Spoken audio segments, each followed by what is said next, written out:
I'm going to be with my real family now, so I don't need you. Let's just get a divorce already." After 3 years of working away from home, my husband had not only had an affair but also had a child. I was shocked that all this had happened without my knowledge. It was an unforgivable betrayal, but I had already become indifferent to it. "Dad, you don't know anything about Mom," my daughter said, marking the beginning of our new life.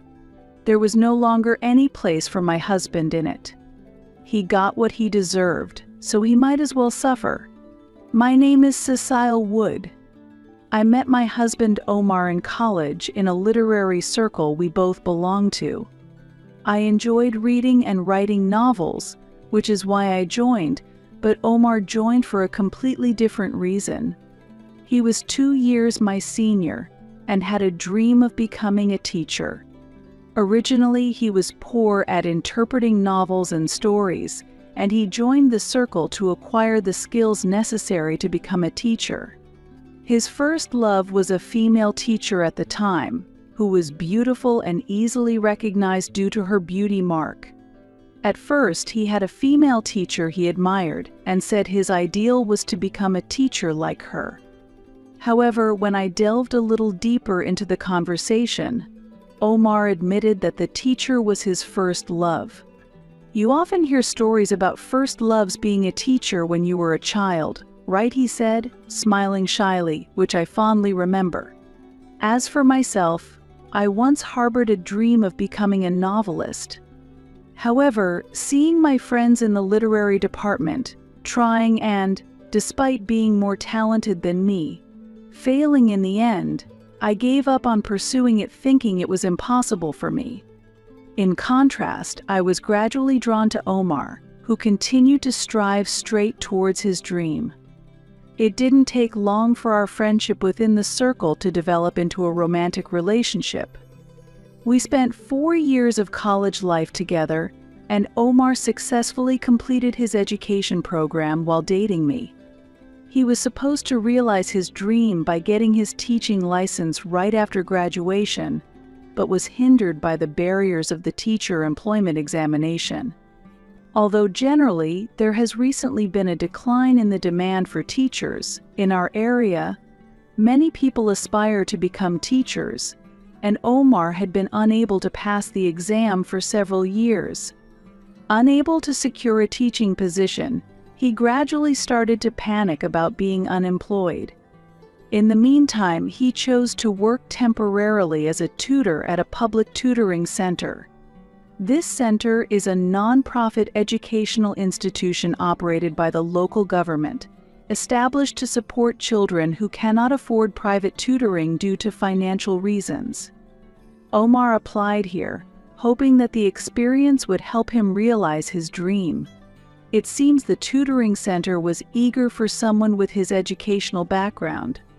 Eventually, Omar became a tutor at the public center, but his true desire was to secure a position as a teacher. Having witnessed his efforts and struggles up close, I sincerely wanted to support him in realizing his dream. When I expressed my feelings, he proposed to me. He had been considering marrying me for a while, but hesitated to propose due to his unsatisfactory situation.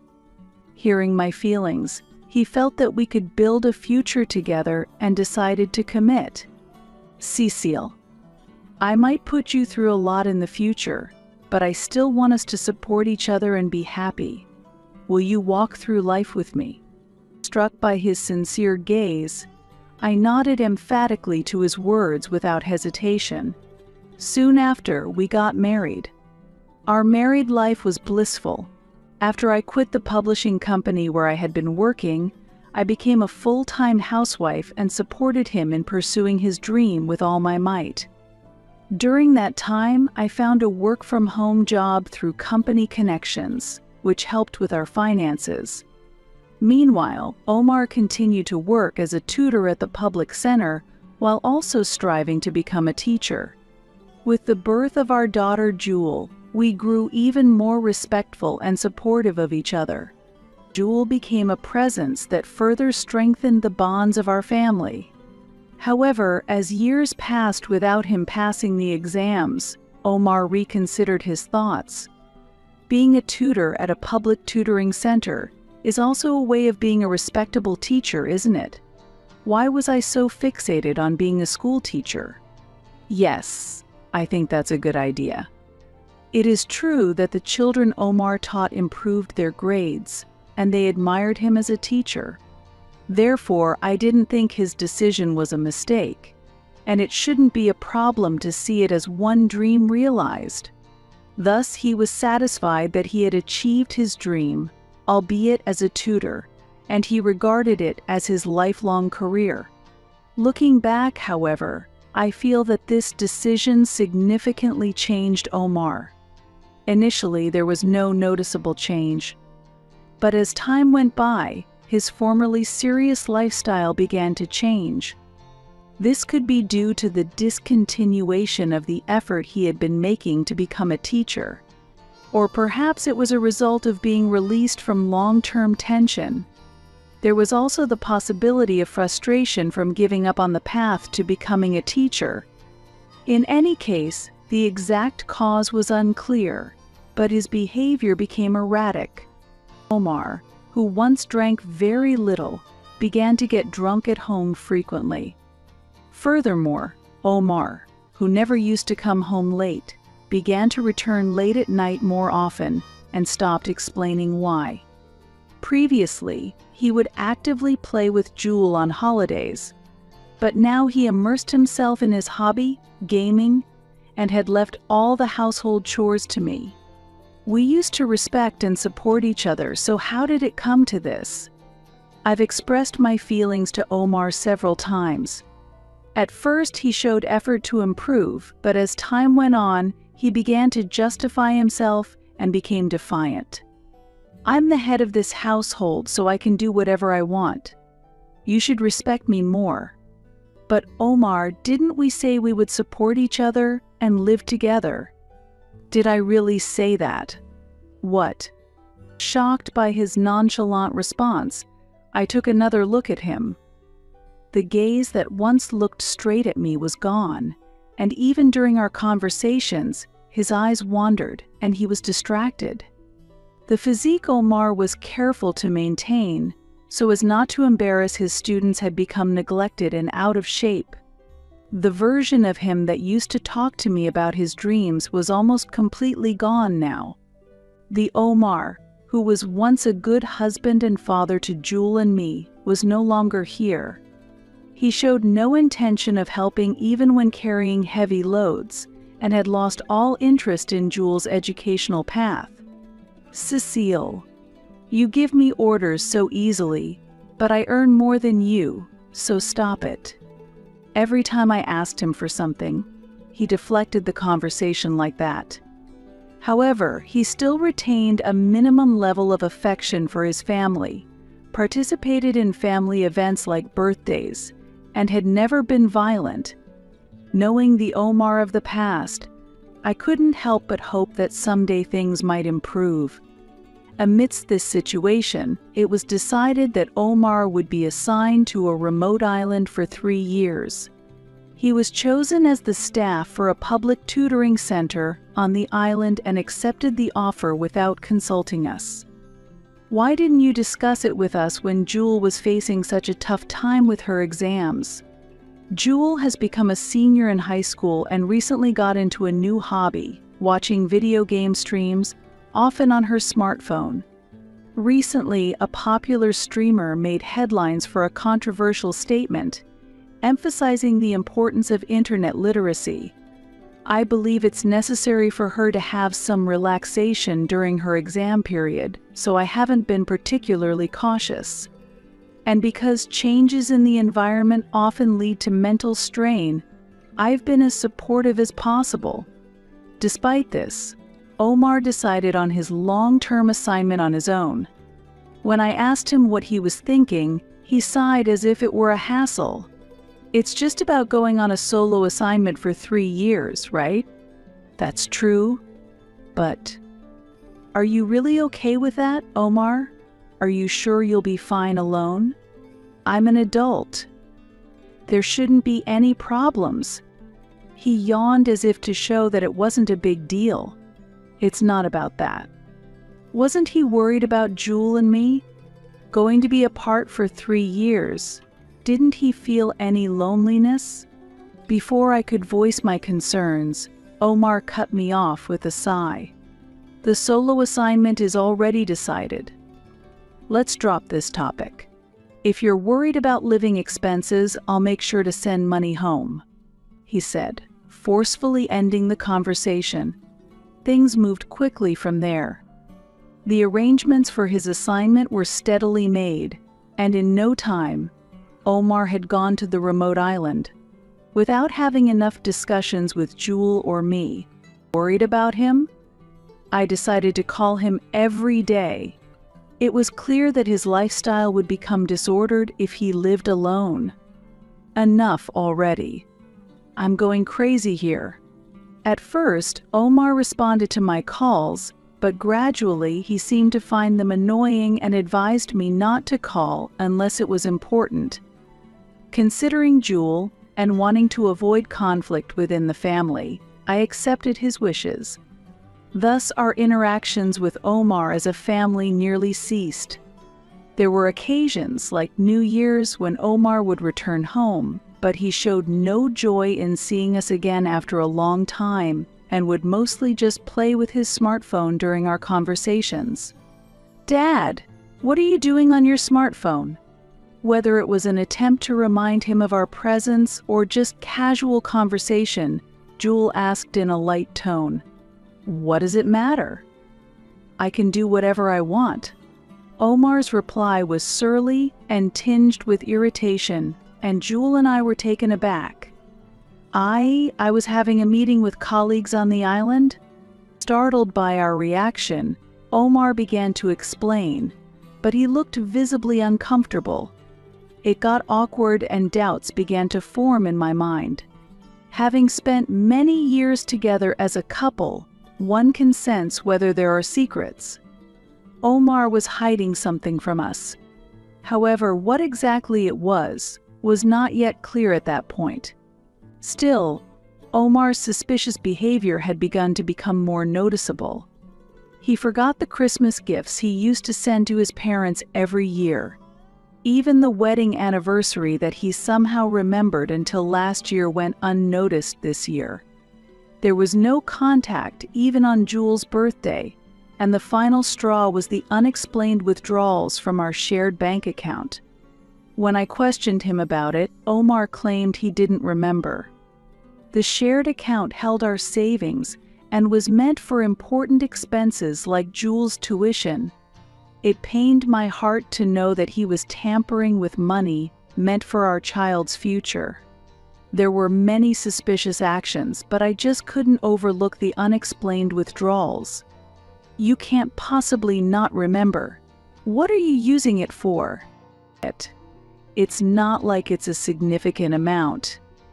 You're always nagging about minor stuff."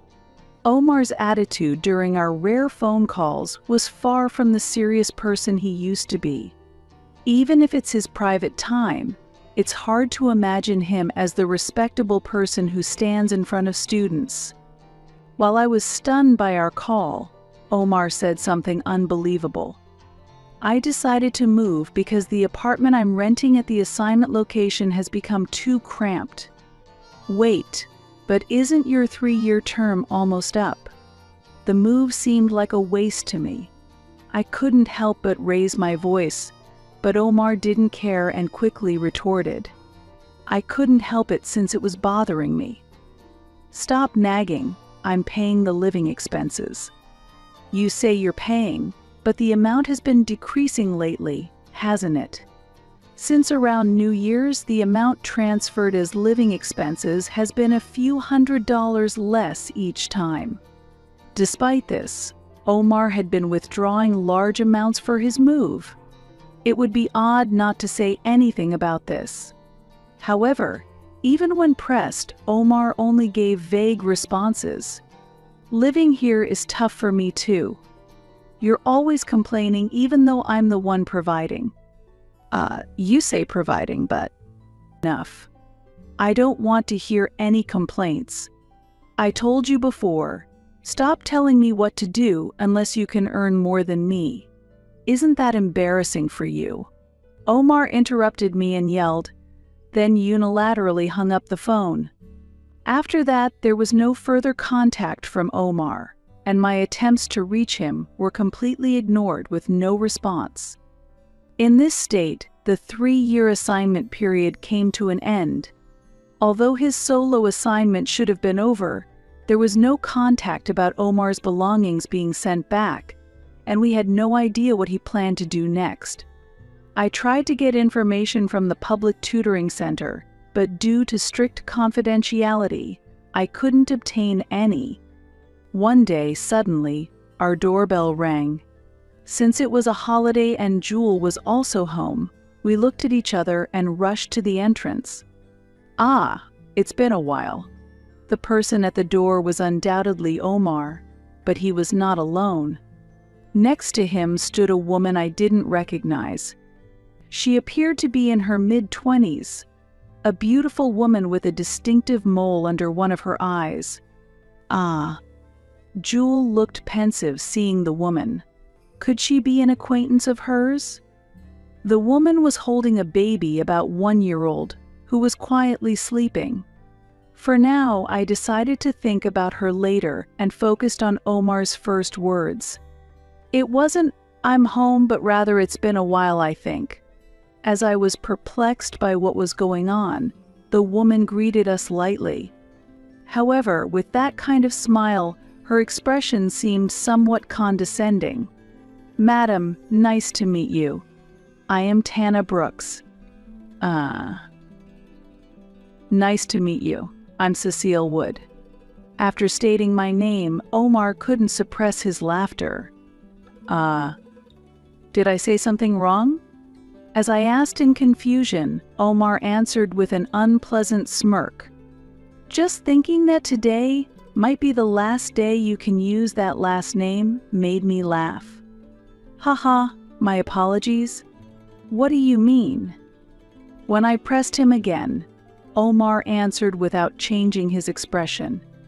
"I'm going to be with my real family now, so I don't need you. Let's just get a divorce already." Shocked by his sudden declaration of divorce, I was speechless. After 3 years of working away from home, my husband had not only had an affair but also had a child. I was shocked that all this had happened without my knowledge. "To be honest, I've been fed up with living with you guys for a long time," he said. Omar looked at me with a grin, seemingly enjoying my reaction. So, when I was assigned to the remote location, I thought I was lucky to be able to live alone, even if it was in the countryside. He continued.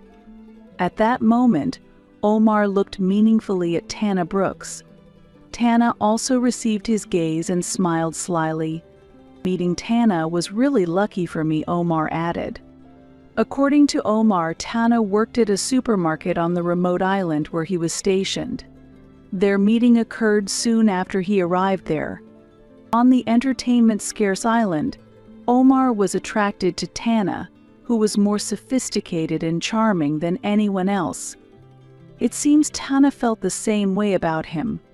"So, you mean, you had an affair with Ms. Brooks at the assignment location? And this child, is it?" "Yeah, that's right.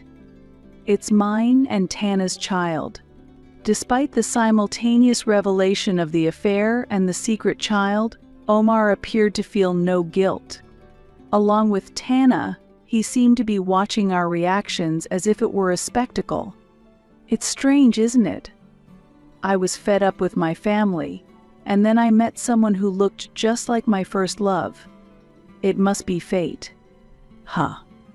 Tana is young, but unlike you, she isn't a nuisance. She accepted everything about me from the moment we first met. Whether it's true or not is unclear, but Omar seems to believe it. Otherwise, he wouldn't be so infatuated. Seeing Omar fawning over a younger woman, as if he were drunk, I rapidly felt my emotions cooling down. And then I was certain. The Omar I once loved and vowed to support each other no longer existed in this world. All that time spent in a fake family life was completely meaningless, he said, seemingly enjoying himself, oblivious to my disappointment.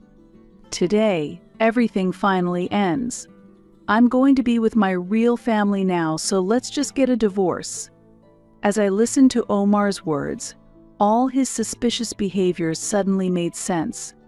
The reason he neglected us and even forgot our anniversaries must have been because he was infatuated with Tana Brooks. The money withdrawals and even the move were all to prepare for a new life with Tana. No, it would be more natural to assume they were already living together.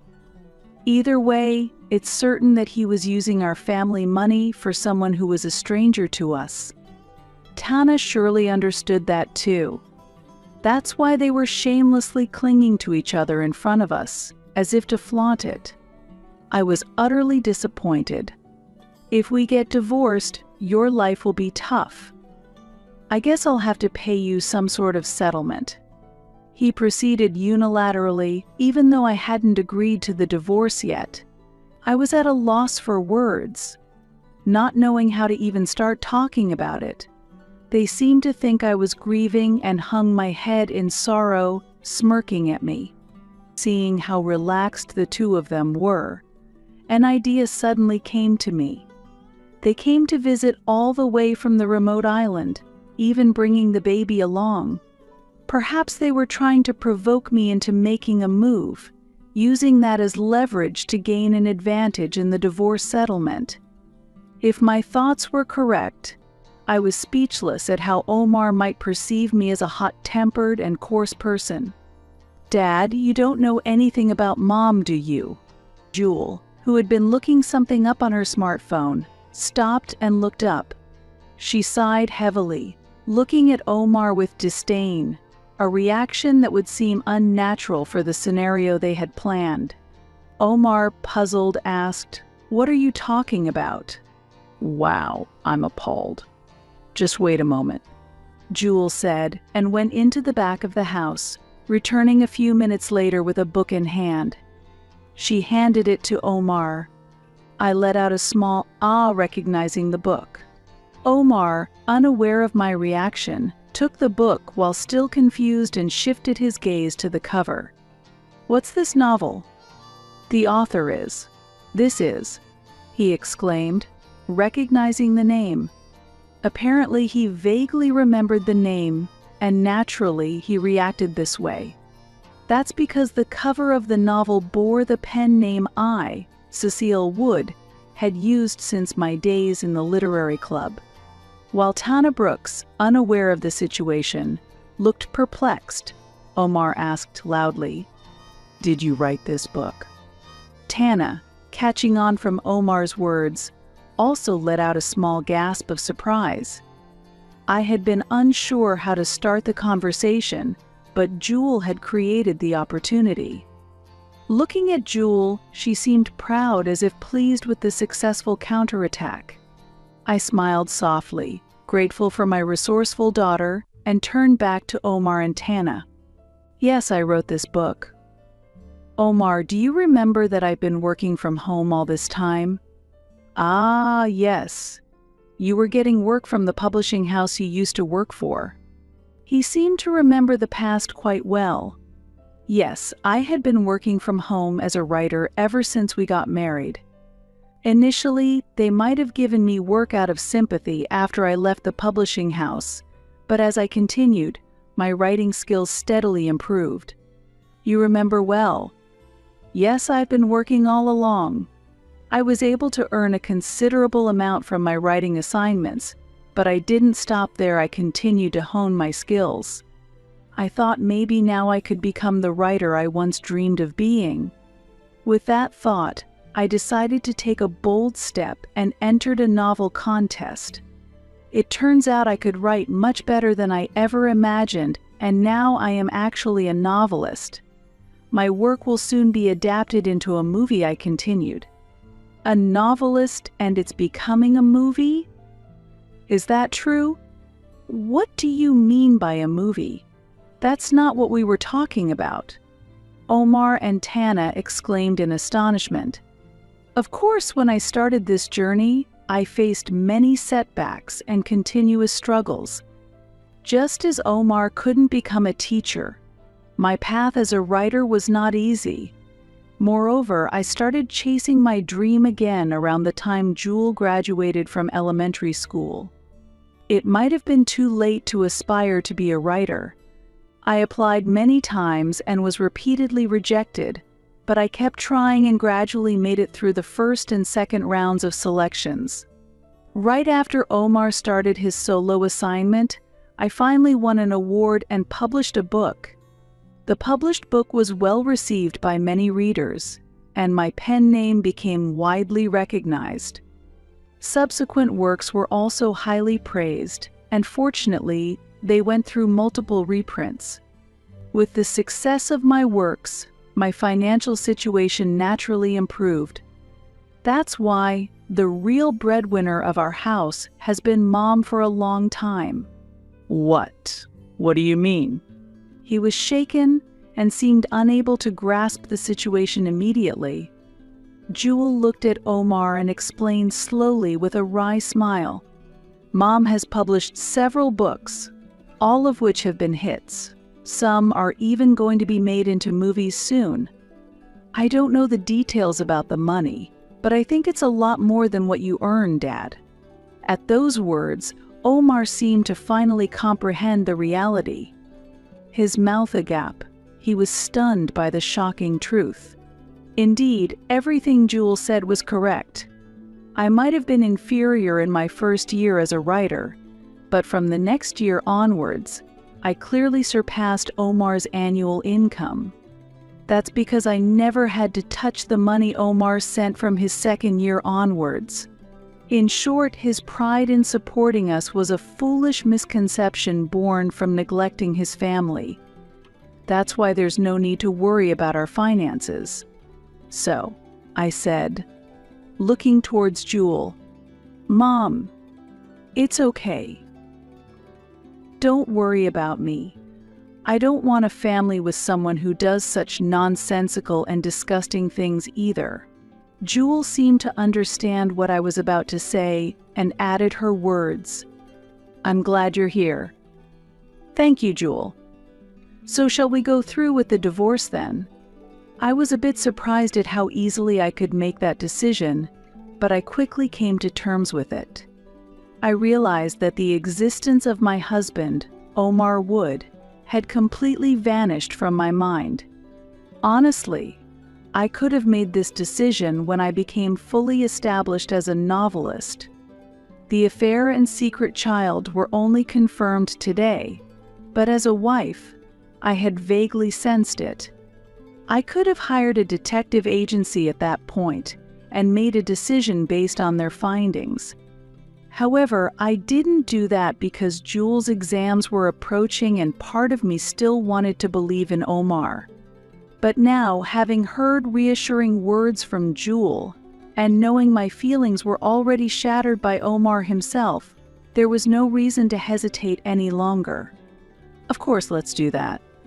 Jewel nodded strongly, supporting my decision. That's how it is. Let's divorce as you wish, I told Omar with a smile. Omar was flustered and at a loss for words by the unexpected development. In the midst of this, then shouldn't you, madam, be the one to pay the settlement? Suddenly interjected Tana Brooks. What? Really?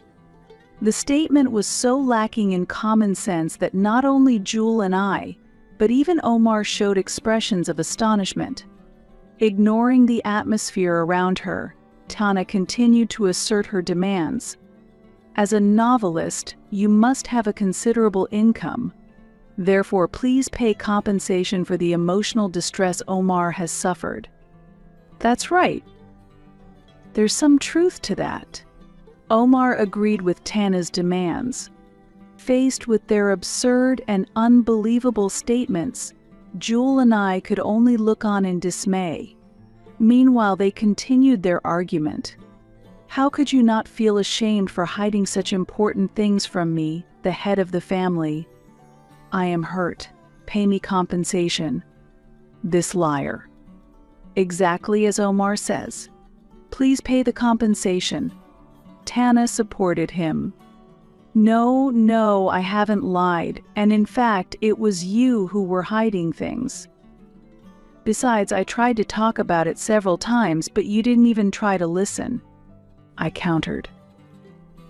I had tried several times to talk to Omar about my dream of becoming a novelist, and the fact that my dream had come true. However, he dismissed it as trivial or misunderstood my talks as mere nagging, never really listening seriously. Still, if Omar had shown interest in my dreams, I was always ready to discuss them. But he completely ignored and dismissed my feelings and words. And gradually, I gave up on the idea of discussing them with Omar. Shut up. You've been deceiving me and trying to monopolize the money for yourself. Omar raised his voice. I was fed up and tired of his selfish, childlike arguments. As I was wondering how to wrap up the conversation and thinking about how to resolve it, Jewel spoke up. Dad. It seemed she was hesitant about how to address Omar, perhaps because she had refused to consider him as part of the family. If you say you're being deceived, isn't it actually Tana that's deceiving you, Dad? What are you suddenly talking about? Right, Ms. Tana. Or should I say, Ms. Sugar? Ignoring Omar, who didn't understand, Jewel addressed Tana with that name. I was unaware of the name Sugar, but it clearly held significant meaning for Tana, as her face turned pale immediately upon hearing it. Jewel, can you explain what this means? I asked, and Jewel began to explain. Mom, you know I like game streaming, right? It was just before Dad went on his solo assignment. There was a minor scandal in that community. According to Jewel, about 3 years ago, a popular female game streamer among men and a popular male game streamer among women were rumored to be dating. Initially, both denied the rumors, so it didn't lead to a major controversy. However, rumors of the male streamer dating another female streamer emerged, changing the situation drastically. The female streamer who caused the scandal claimed she had been cheated on. Flipping her initial stance of denial, she revealed that she was still dating the male streamer and was now pregnant. This worsened the situation, and the parties involved insisted they were not at fault. The exchange of accusations continued, and especially the female streamer who first caused the scandal became emotional, making statements that turned all her fans against her, leading to a major scandal. As a result, her past inappropriate comments and failures were exposed online, significantly damaging her popularity as a streamer, and she vanished from the internet scene as if fleeing. That vanished streamer was the person known as Sugar. I recalled that Jewel had talked about the scandal back then. At the time, she was discussing the importance of internet literacy, so she didn't mention the specific streamer's name. Sugar was a very beautiful game streamer known for her beauty mark, and of course her gaming skills were also top-notch. I remember because I watched her stream several times, said Jewel. What are you talking about? I don't understand, Tana said, visibly shaken. Her gaze was unsteady, and her hands trembled slightly. What does that even mean? Omar said, clearly struggling to keep up. Were you even listening? That's why you get deceived, Jewel retorted sharply. Omar grimaced at her merciless words. Despite being exasperated, Jewel continued. Didn't I say? Sugar was pregnant while she was dating that male streamer. How? Omar finally grasped the situation and reacted with a stunned expression. If Jewel's story was true and Tana was indeed Sugar who had actually been pregnant, what happened to that child?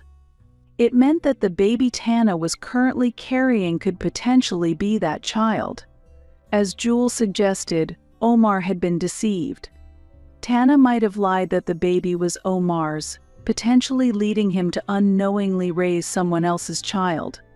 Realizing this, Omar grabbed Tana's shoulder and demanded, "Tana, you're lying, right? You told me it was my child." Tana did not meet Omar's eyes as he shook her shoulder. Her behavior said it all. This baby was not Omar's. "No, how could this be?" Omar screamed. He let go of her shoulder and held his head with both hands. Tears streamed down his face, and his mouth trembled. For Omar, this was undoubtedly the worst possible scenario. He had left his tiresome family life behind and found what he thought was fate on a remote island. He had poured his love into a beautiful woman who reminded him of his first love, and he had been actively caring for what he believed was their precious child. Just likely supporting them just as he had once done for Jewel when she was young. Now, after 3 years of solo assignment, he was trying to start everything anew as a family. However, the very foundation of raising a beloved child together with her turned out to be a lie. The despair that followed is unimaginable. If it were me from over 10 years ago, I might have rushed to comfort Omar. But now I no longer hold such feelings for him. I might feel a bit of pity for him, but that's all. "I'm so sorry, really sorry." Crying out like a scream, Tana sat down on the ground.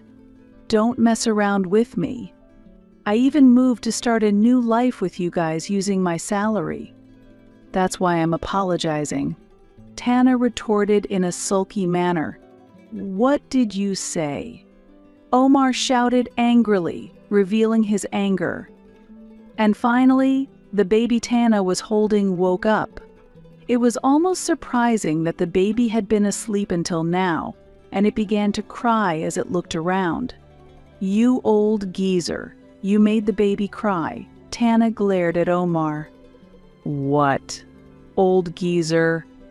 It was probably the first time Tana had ever thrown such words at him.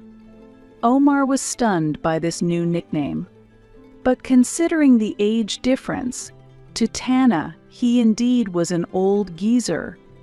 Jewel could barely hold back her laughter at the bewildered Omar. "Then," I said, "if you want to calm the baby, may I hold him for a bit?" and sat next to Tana. "Ah, yes." I gently took the baby from Tana, cradled him softly, and rocked him slowly from side to side. It seems my past experience with childcare was still useful. The baby gradually stopped crying and eventually showed us a calm smile. Witnessing this, Tana and Omar were left speechless, as if their venom had been drained. In the now quiet space, I continued in a calm voice. "You were acting all high and mighty just now, but aren't you being ridiculous too, Omar? What do you mean by neglecting Jewel and me like this?" That was, well, yes, it was a momentary lapse of judgment. Omar almost raised his voice again, but Jewel admonished him by saying, "Dad." Then she put her index finger to her lips and motioned for silence.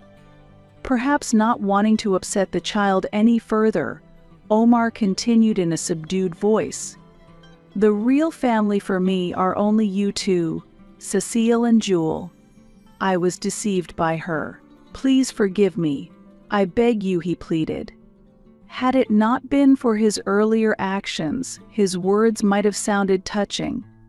However, the fact that they had belittled and insulted us could not be erased. "Unfortunately, we can no longer consider you family. Today's events were decisive, but I couldn't ignore everything that had built up until now." I was certain that the rift between us and Omar could not be mended. Well then, I'll be proceeding with the divorce. Please prepare to settle the property division properly. And, Tana. I stated this with an emotionless demeanor that brooked no argument. Yes. Like Omar, her face had turned pale. I could guess that she wouldn't have the means to pay for the property settlement. She likely approached Omar with the intention of financial support for child raising and living expenses. So I leaned closer to her, whispering softly enough so Omar couldn't hear. You don't want to pay the compensation for deceiving us, do you? At this question, she teared up and nodded vigorously. If you help me gather evidence of your affair with Omar, I might consider reducing the compensation for you. If Omar resists in the upcoming discussions, the divorce might not proceed smoothly. Though it irks me to reduce her part of the compensation, with her cooperation and the help of a lawyer, it should be manageable. After a moment of contemplation, Tana nodded vigorously again. Relieved, I let out a sigh, and then, noticing the baby sleeping blissfully unaware of the worldly concerns, I couldn't help but give a wry smile. About a couple months later, Omar and I officially completed our divorce. Of course, Omar was required to pay a fair share of the property division. I also gained custody of Jewel. During the divorce, I reported the affair to his family, and with their mediation, the child support payments were handled fairly. Omar's parents apologized for his actions, and while it pained them to see us hurt, our relationship with them remained good as before. Although Omar readily accepted the divorce and property division, he persistently pleaded to start over with us again. He insisted that he was the victim and that Tana was to blame. This unseemly behavior infuriated his parents, who sternly reprimanded him, eventually leading him to give up, but it prolonged the divorce proceedings. As for Tana, since she cooperated in gathering evidence of the affair, I reduced her settlement as promised and allowed her to pay in installments. However, her trials didn't end there. The original reason Tana lived on the remote island was to find a quiet place to live until the heat from her scandal cooled off. However, that plan proved naive. It's unclear whether someone among the islanders recognized her as Sugar or if someone traced her steps, but that information spread online. As a result, some on the internet suggested causing her harm. Tana was forced to leave the island and has since been moving from place to place. Omar, who had planned to marry Tana and continue teaching on the island, saw his social standing deteriorate as the facts about the divorce spread from his workplace. Though teachers are sometimes regarded as moral figures, lecturers are also expected to guide others. Being involved in an affair as a teacher brought widespread condemnation, and Omar could not endure the pressure, ultimately deciding to leave the field of education. Furthermore, the tutoring center where Omar worked before his assignment was informed of the situation, making it impossible for him to teach locally. Reluctantly, he decided to work in manual labor, but due to his poor physical condition, he couldn't endure the hardships and is now quite weakened. Recently, during a discussion at his parents' house, they showed me a photo of his first love, the teacher, but honestly, aside from the beauty mark, she bore no resemblance to Tana. It was probably just an excuse for his escapism. Sometimes, I think about what could have been if Omar had never forgotten his initial aspirations and had continued to pursue his dream of becoming a teacher.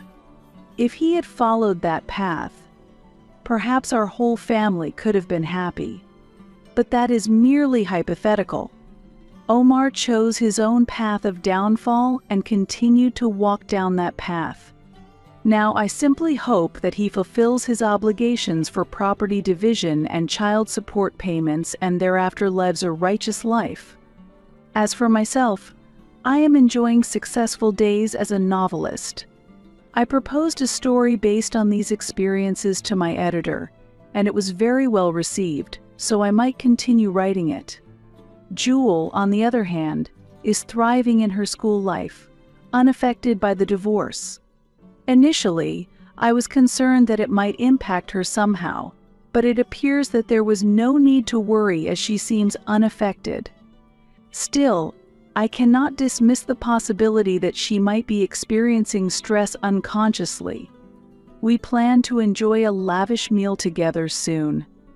What the future holds for us is uncertain. However, as a mother, I have vowed to ensure that Jewel and I live happily together.